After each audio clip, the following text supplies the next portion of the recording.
Welcome back to the van build. So this is a van that I'm currently converting for my parents. And last episode I put in 3 windows. And this episode, I don't really know where we're going with it. There's just loads of bits and bobs that we need to do. The first thing is gonna be the DC-DC charger. So it's gonna run from the car battery all the way to the back. We're also gonna have a step that's gonna be installed this episode and probably gonna look at battening maybe. I don't know, we'll see. So I've gone for the Bluetti DC-DC charger. So I think this is about 540 watts per hour. Not too sure, but basically we went for Bluetti because the power pack we're buying is going to be Bluetti as well. That's the wire that comes with it. So the plan is going to be that the wires will be wired onto the battery just here. That's going to come off and go into the bodywork under the seat, and it'll come out the other side around about here. And then from there, I'm just going to wire it around the back, and the batteries are going to be housed in this section. By the way, I'm not sponsored by Bluetti. I just quite like the look of their stuff. I wish I was sponsored because it would save me a lot of money, but oh well. I haven't bought the batteries yet, but they're probably going to cost around about 1,500 because I'm going for the easier setup with just a plug and play compared to buying my own batteries and making a whole electrical system. I've never done that before, and I don't really want to, just because I don't trust myself to do that, whereas the plug and play is a lot easier. First thing I've got to do, annoyingly, I've just put this back in, and if you watched the last episode, you would have seen it, but I'm gonna take the bulkhead back out again. I'm gonna try and do all the jobs that I need to so I don't have to do it again, but I'm gonna put a hole in for the DC-DC charger. I could do that where it is at the moment, but I don't wanna make holes in the cab. The other thing that I need to do is cut out that one, and I thought I might as well just take it out to do it. I did it in my van where I drilled little holes around this corner because that's where the seat actually is and you can't move the back of the seat. So I thought I might as well get it out for one last time, just get all of the jobs done, and then I can put it back in and it can stay back in. So to make it as easy as possible for me to get to the battery there, I've taken off this middle piece just so I can easily get where the wire is going to go. So I think I'm just going to feed it through here, try and get it into this section, across into this side, and then it can go through into the battery area. And then from there, I'm not going to bolt it today because I only want to bolt it when it's ready to completely go in. So I'm just going to leave the wires loose in there so there's no live wires when we're driving and things, and obviously to reduce the risk of electrical fires. There we go. So I've pulled the wires through, so that's the positive and the negative, and as you can see, they just go under the plastic, through to that side, under there, and then it's going to go through this bulkhead and, yeah, like I said, wire up. So that went well. Now I need to measure up and put a hole in the bulkhead and we're good to go. That is the access hatch cut out in the bulkhead. And I've also, like I said, done the DC-DC wire. So I've put a little bit of trim just to save it from potentially cutting the wire. And I will do the same with this, but once it goes in, it'll be carpeted first, and then I can put some trim round to make it so it's not sharp when you're climbing through.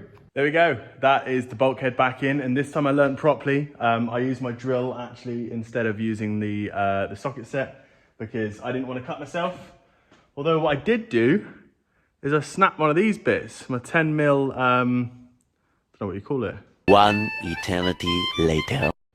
Socket, that's it. My 10mm socket has snapped. Not ideal, but I've got more, so that's fine. With the bulkhead, it's gone really well. I'm glad I actually took it out because it would have been really difficult to not take it out and cut it because I had to drill all those holes in my last van. And also putting that down the bottom was actually really easy and it's quite neat. So I'm happy with it. It's pulled through nicely and it looks good on the inside. You can kind of tell that this piece is slightly bowed. I could cut the foam behind it, but I'm not gonna bother just because, well, one, it's going to be kind of damaging it, but two, I'm going to have a mat on top of this, so you won't be able to see any of this and you won't feel it under your feet because it's barely there. And that at the back there is just where the wire goes through. So next up on the list is this step. Basically being neatly stored away underneath the van when it's not in use, and then when it is in use, it uses the spring mechanism just to pull itself out, and then you can put it away afterwards. Right, I feel like an idiot now.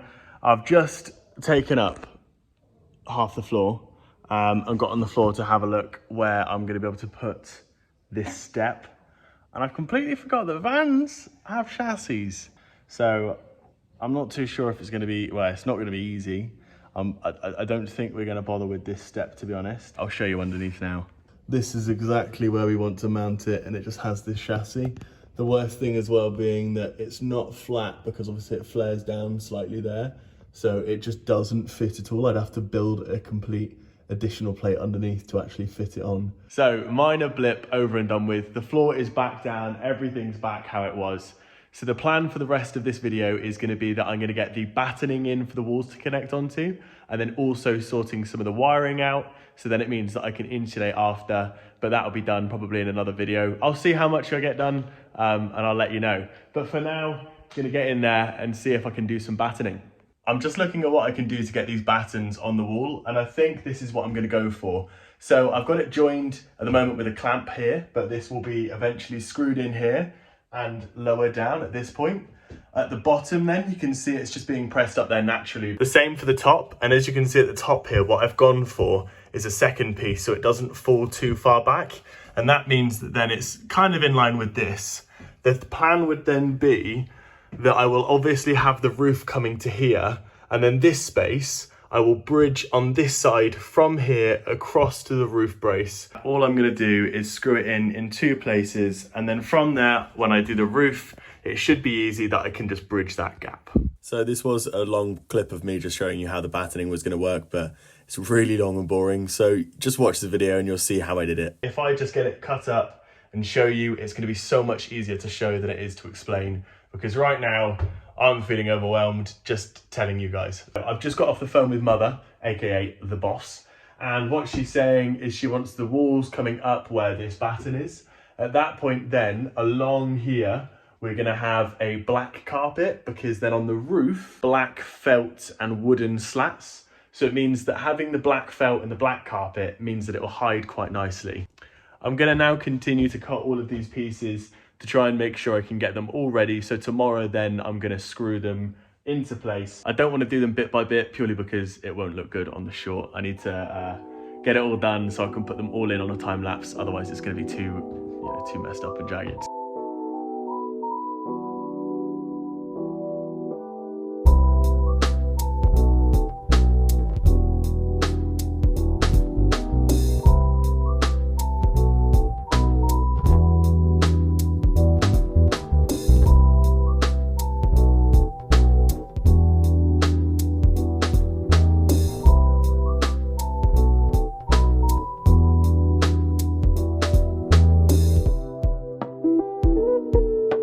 There we go, so that's all of the downward battens cut.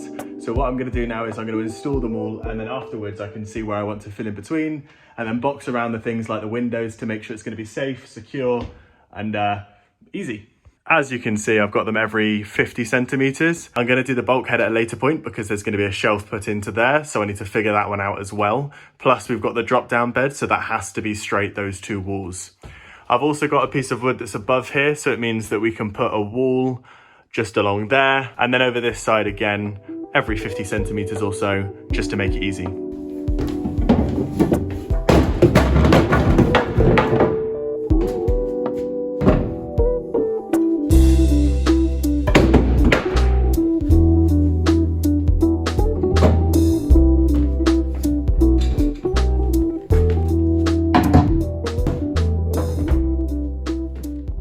Bittersweet. I've got the last weekend, this weekend in the barn, and it's been pretty good to be fair. I mean, it's obviously kept it nice and dry, but the thing is it did get quite hot in the summer.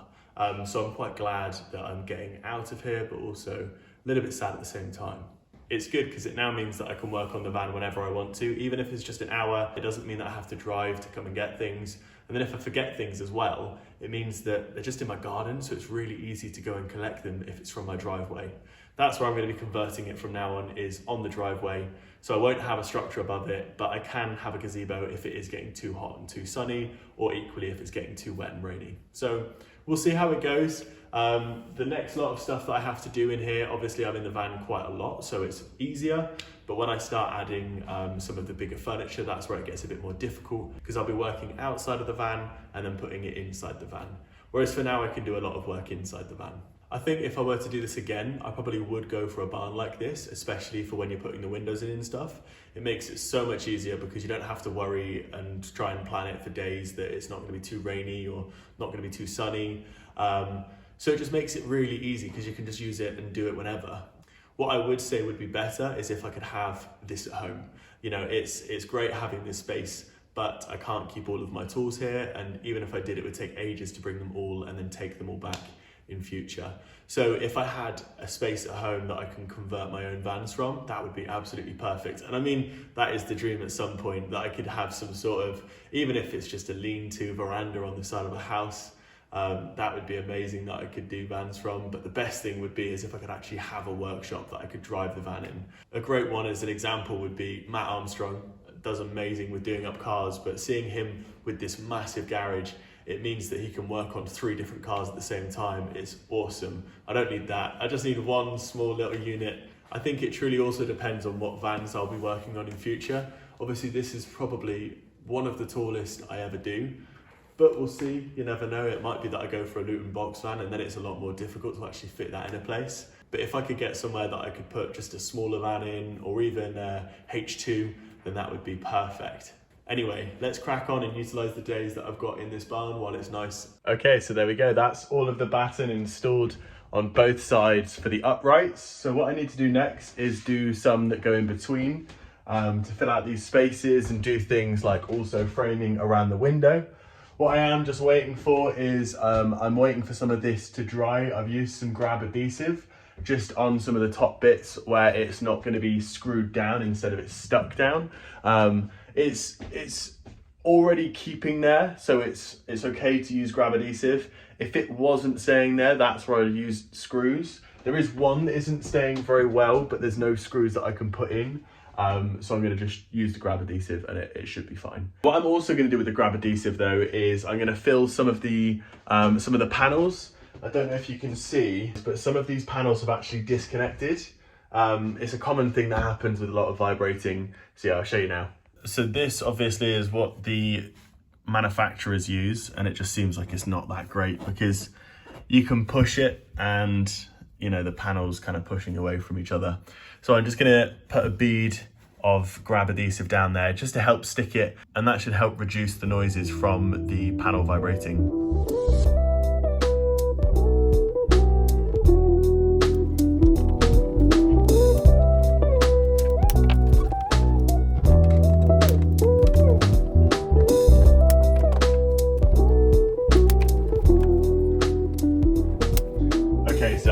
About to remove this, however, I have just noticed there is no metal work between the cab roof and this shelf. So I was planning on taking it out so I could then put my own insert in, but I don't want to have any weight supporting on the carpet. You can just see that this is actually carpet there. After the bulkhead, it has this kind of support, and then it's just nothing. I did not expect that for these vans. For now, all I've done is just trimmed these sides off, just because they were coming out and being a bit annoying. So yeah, I will probably leave this as is, just because it actually having this retains its structure. I'm then going to insulate and have plywood that kind of has a big shelf above. So I just need to make the tub that will slide in. It's just I don't fully know where it's going to come out to yet, because as you can see, the wall is here. So I need to put up those battens and figure out where it's coming to. So as you can see, I've made that frame. So what I'm now going to do is basically measure how big that tub can be and make that tub so then I can make the rest of the frame afterwards, and it'll all tie in quite nicely. We ended taking the van back home to be on the driveway, and then at that point we can actually water test to make sure the windows were watertight, and they were. Okay, so it's been a couple of days since that last clip. Basically what we've now done is we've got the van back home and on the drive. So it means it's a bit easier for me now to commute because it's just out the door. I don't have to drive all the way down the road and stuff. It just added up time over and over and over. But the idea is now that I can crack on and get loads done. So I haven't done the tub above the cab yet. I was waiting on the carpet because I don't want to have to make it and then bring it down to then carpet everything to then put it all back up. So now that I've got the carpet, I'll do that at some point. But what I'm planning for today, because I don't have loads of time, I'm gonna do the battening in between these pieces. So yeah, I'll let you know how it goes. I need to make frames for the windows as well, so I'll see how much I get done, and I'll update you guys when I have some progress. The panels now have some of the horizontal battens, but now what I need to do is go and get more screws.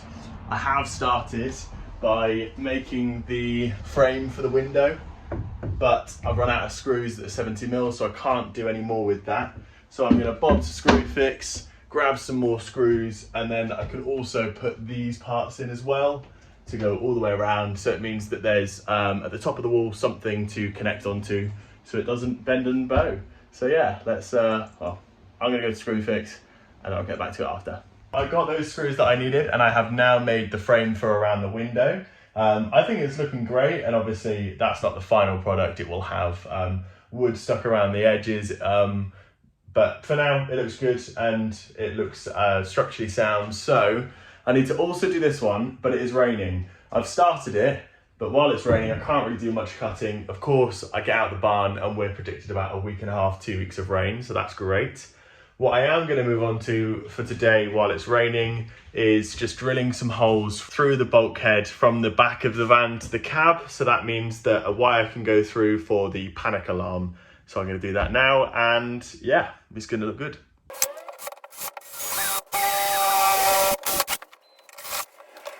So that's the 2 holes for the wires to go through for the alarm lights. All I now need to do is just pop it on the other side and just put the screws in so it's held in place. I've popped those lights up on both sides, so that side and that side. They just come through a hole and have that wire exposed through to the other side. So then what I can do is have them running across, I'll join them together, then run them across and have them going to where eventually the battery will be. So it's still raining today, so hopefully either it's going to ease off or tomorrow will be a better day. Basically, I have now got the blinds. So these blinds are going to go in here. They're IKEA blinds. I just need to actually figure out how it's gonna work, because I have made the frame that's going to go around the window. That will drop all the way down, and it'll look great once it's put in. I just need to figure out how to do it. That means this window is going to be a little bit more difficult because I have to work out a blind that's going to be inside the actual window recess. Whereas this one isn't going to be inside the recess. It's just going to be that this is surrounded by metal trim, and then it'll be magnets that's in some sort of fabric. So it's not going to be as blackout, but it'll be as good as we can get it. On the other side, it will also be that same blind. It's just, as you can see, it's a bit more of a fiddly space. There we go. So I've started framing. At the moment, it doesn't look the best, but I'm going to carpet quite a lot of it. And there's more pieces that need to go on this side, but I'm going to kind of give you a demonstration of how it looks with the blind. So the blind is going to sit in the top there, and this is going to be black carpet, and it's just going to slide in the edge, and then from there that blind will be able to drop down in that channel and go back up. So yeah, I think that's going to look really good once I've actually got around to doing it all. The annoying thing with this though is it's really fiddly, and there's a lot of different moving parts because of how everything works. I can't really do much else until I get this done, and it needs to be completely done basically, because if I leave different components it means I have to take it out and put it all back in again. So it's slow progress, but I think that is all for today's video. It's annoying to leave it halfway through this little side project, but it will be finished next time, hopefully, fingers crossed. I was expecting to do a complete different lot of jobs today actually. Well, not today, this episode. I was expecting to do more of the insulation and wiring, but I just completely forgot how I need to get this complete and as the finished product, and the same with the blinds before I can actually do all of that stuff. You know, you completely forget, things take longer. So that's all. Thanks for watching. Like, subscribe, comment, all of that stuff, and I'll see you in the next one.